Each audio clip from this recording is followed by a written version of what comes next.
Xavier Dupont de Ligonnès a été retrouvé. On te propose de le défendre. Est-ce que tu acceptes? Et nos clients, forcément, c'est des escrocs, c'est des tueurs, c'est des violeurs, c'est des braqueurs. L'idée de l'abolition de la prison, est-ce que vous pensez que ce serait même imaginable?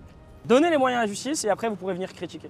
Quand le client est terroriste, on pense que l'avocat est d'accord avec le terrorisme. Quand l'avocat défend un pédophile, les gens pensent que l'avocat est d'accord avec la pédophilie. Ce serait quoi les droits des citoyens français qu'ils connaissent le moins? Donc il y a trop de monde contre nous.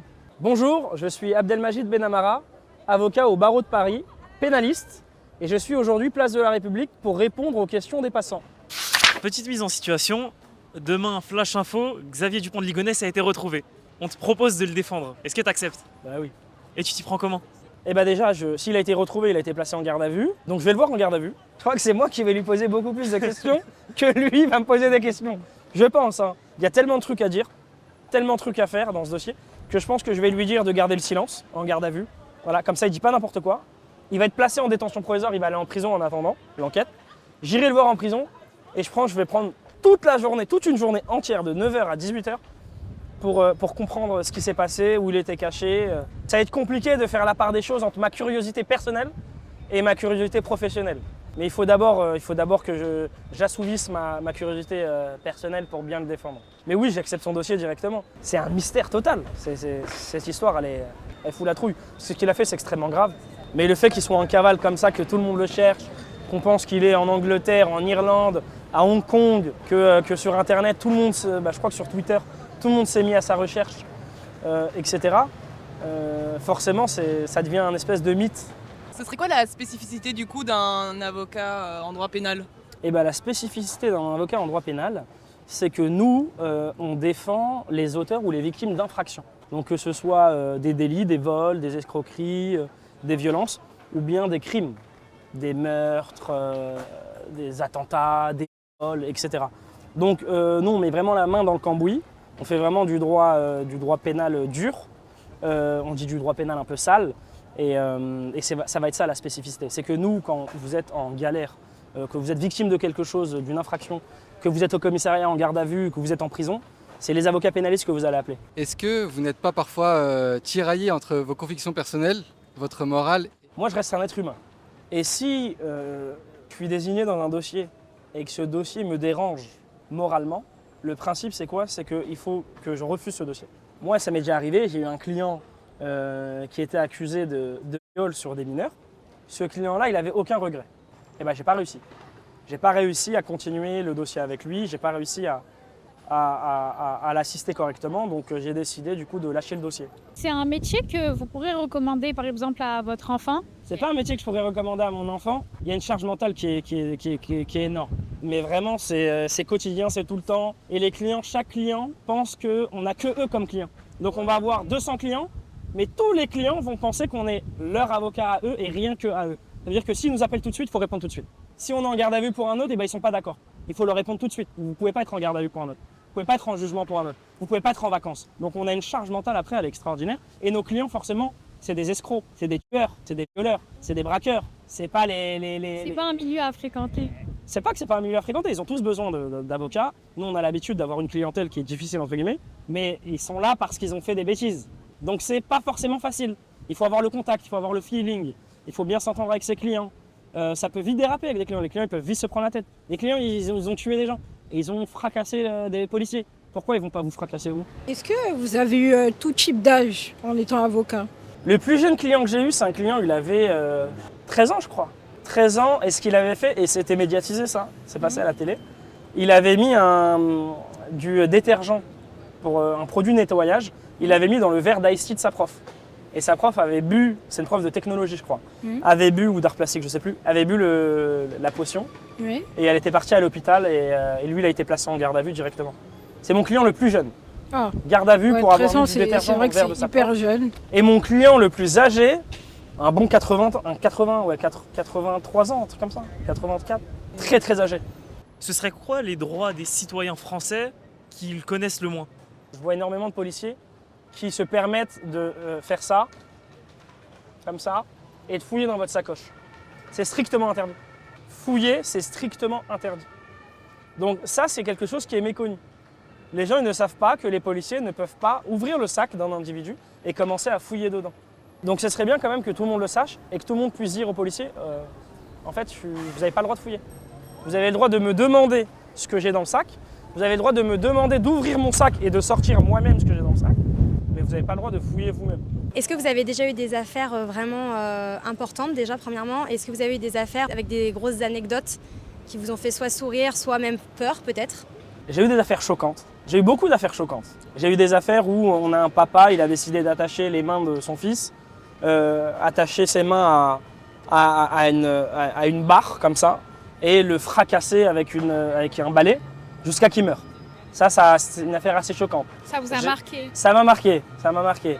J'ai un client qui a séquestré quelqu'un chez lui, il a pris une bonbonne de gaz hilarant, vous voyez, pour faire des ballons là. Et il a décidé de fracasser le crâne de sa victime. Donc comme une pastèque, son crâne il a explosé quoi. J'ai plein de dossiers comme ça, très marquants, très choquants. Et les personnes sont condamnées à des très grosses peines. J'ai eu plusieurs affaires médiatiques, que ce soit du côté de victimes ou que ce soit du côté d'auteurs. Ça arrive assez souvent. Dernièrement, j'ai eu plusieurs personnes qui ont pillé, qui ont dégradé des magasins pendant les émeutes, pendant la victoire du PSG. Et ça m'a permis de passer un peu à la télé, etc. Ça ne change pas la vie, ça ne change pas grand-chose, mais ça fait toujours plaisir d'être un peu reconnu par rapport à ces dossiers-là. Il m'est arrivé plusieurs affaires. Par exemple, j'étais le premier avocat dans le dossier de Naël.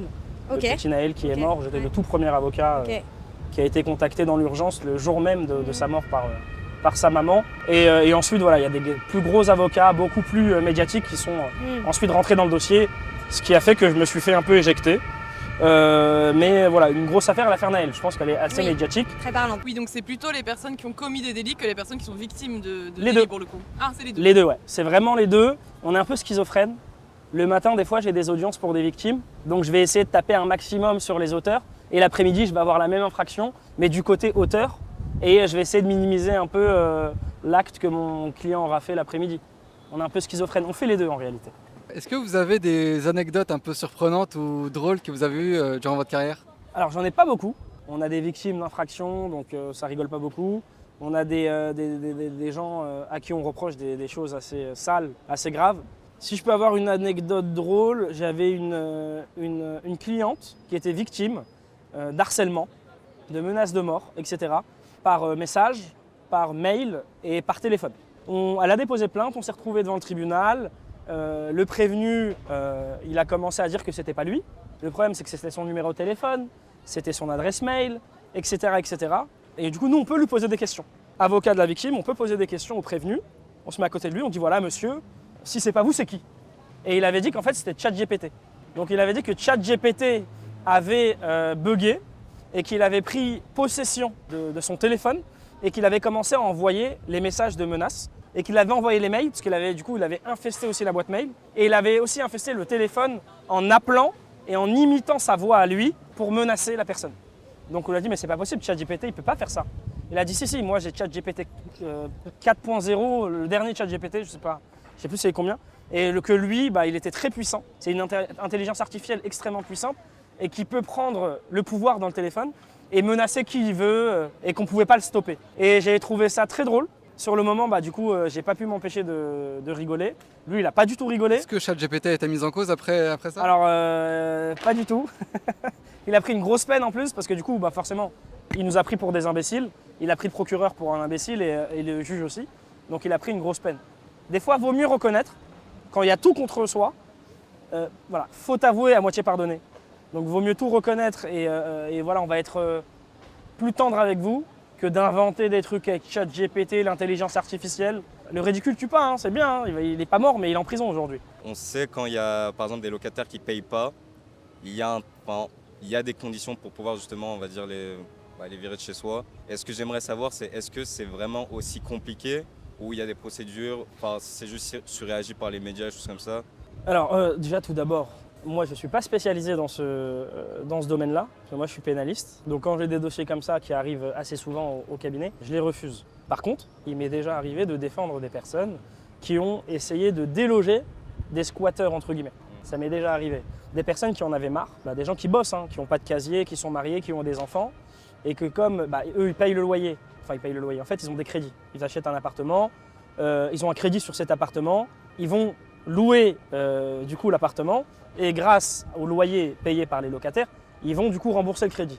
Une fois que les locataires ne payent plus le crédit, et ben cette famille-là qui a ce crédit sur cet appartement loué, de deux, leur loyer ou un crédit sur un deuxième appartement dans lequel eux-mêmes ils vivent, se retrouvent dans cette situation, ils sont pris à la gorge un peu. Ils ne peuvent pas payer deux loyers en même temps. Et donc ça m'est déjà arrivé que du coup des gens arrivent, cassent la porte, et ils délogent les gens. Ils disent voilà, c'est mon appartement, c'est chez moi, c'est à mon nom. Ils prennent les gens et les jettent en dehors de l'appartement.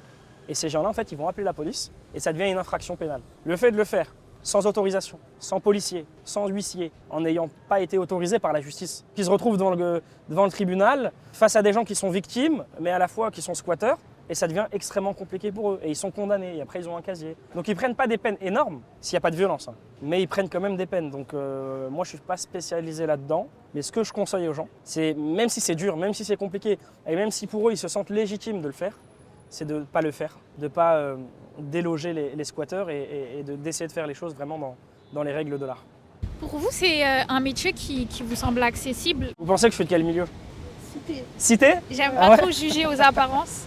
Moi je viens de Nanterre, je sais pas si vous connaissez. Quartier Pablo Picasso, quartier un peu sensible, collège sensible, lycée sensible, maternelle, ce que vous voulez, c'était sensible. C'est ouvert à tous en fait. Le métier d'avocat, c'est ouvert à tout le monde. Et là en plus on est en 2025, j'ai plein de confrères, que ce soit des banlieusards blancs, chinois, arabes, noirs, juifs, n'importe. Donc franchement, il y a de la place pour tout le monde. Si vous voulez devenir avocate, vous allez devenir avocate. Et vous d'ailleurs, vous adaptez vos tarifs à la situation, à l'intérêt pour l'affaire, ou vous avez vraiment une grille comme genre rigide, disons, et que vous appliquez C'est une très bonne question. En réalité, on adapte le tarif selon plein de facteurs. La réputation de notre cabinet. Si on est un très gros cabinet, ça fait 20 ans qu'on tourne, on ne va pas demander les mêmes prix que si ça fait qu'un an. La complexité du dossier. Si c'est un attentat, si c'est un viol, si c'est un meurtre, je ne demande pas pareil qu'une conduite sans permis. C'est pas la même chose. Donc ça va être 3 fois, 4 fois plus cher. Il y a aussi la situation financière de la personne. Si la personne gagne extrêmement bien sa vie, qu'elle gagne 10 000 € par mois, je ne vais pas lui demander la même chose qu'une personne est au SMIC. Une personne au SMIC, je vais lui demander beaucoup moins. Une personne au SMIC, je vais faire un échéancier. Elle va payer en 4, 5 fois. Une personne qui gagne 10 000 €, bah non, je ne vais pas accepter d'échéancier, elle va payer d'un coup. Voilà. Donc en fait, il y a plein de facteurs.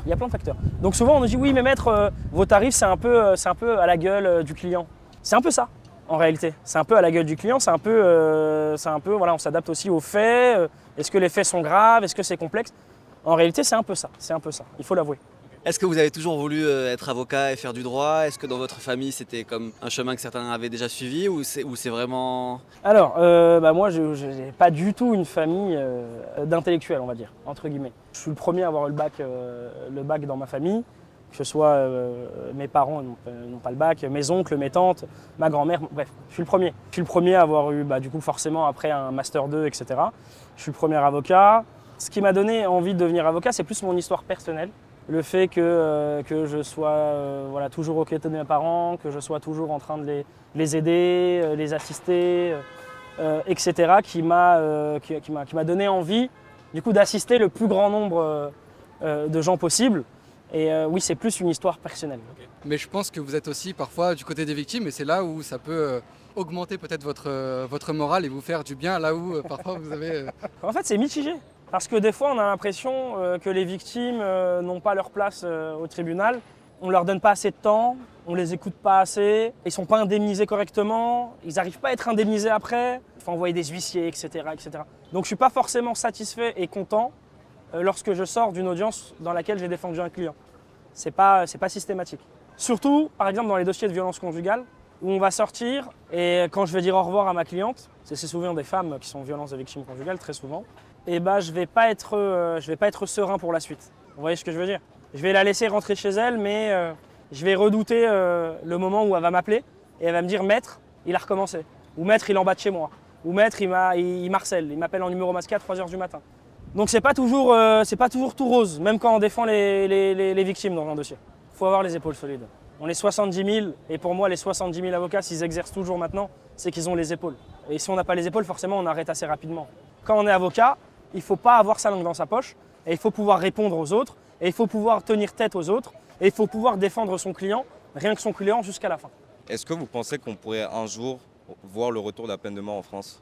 Franchement, ouais. On pourrait avoir un retour uniquement si on a un parti politique d'extrême qui prendrait le pouvoir, s'il retourne tout le système, et c'est possible, parce que maintenant vous avez vu en 2025, avec toutes les guerres qu'on a, Ouais, surtout aux États-Unis en ce moment. États-Unis, Iran, Israël, tous les pays qui sont en guerre actuellement, etc., l'Ukraine, la Russie, vu le contexte, ça ne me choquerait pas qu'un parti de droite, d'extrême droite, ou de n'importe quel extrême, prenne le pouvoir, retourne le droit et finisse par instaurer la peine de mort. Moi, ça ne me choquerait pas. Je pense que c'est quelque chose qui est possible. L'idée de l'abolition de la prison, est-ce que vous pensez que ce serait même envisageable, même imaginable?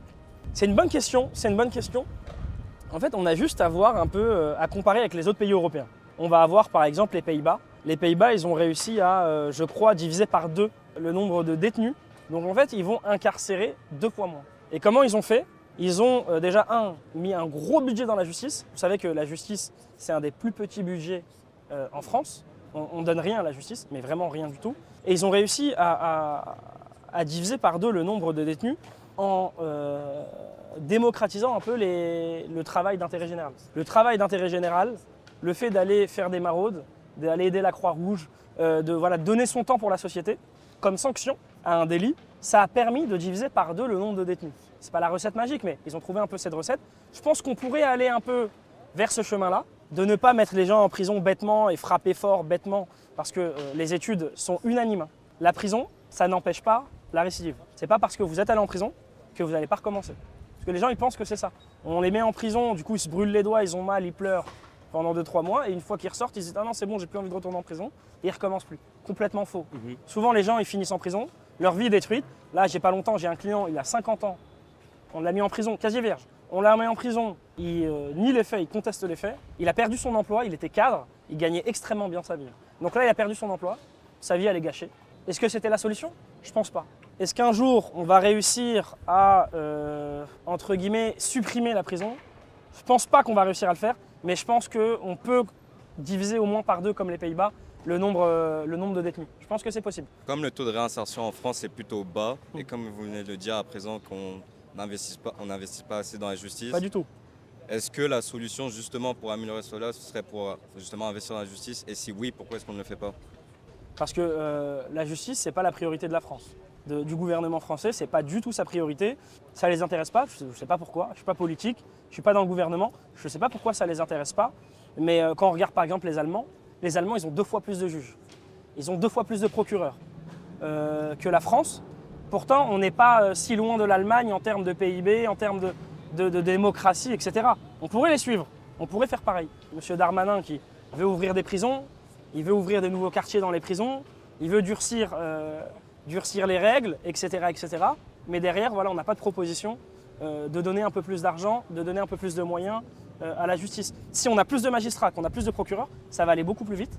Les magistrats, ils auront beaucoup plus de temps pour bosser les dossiers, pour individualiser un maximum les dossiers. Je ne dis pas qu'ils font mal leur travail aujourd'hui. Les magistrats, ils sont débordés. On finit à 1h du matin, 2h du matin. Des fois, en comparution immédiate, on finit à 4h du matin. Comment à 4h du matin, un juge, il peut juger correctement une personne?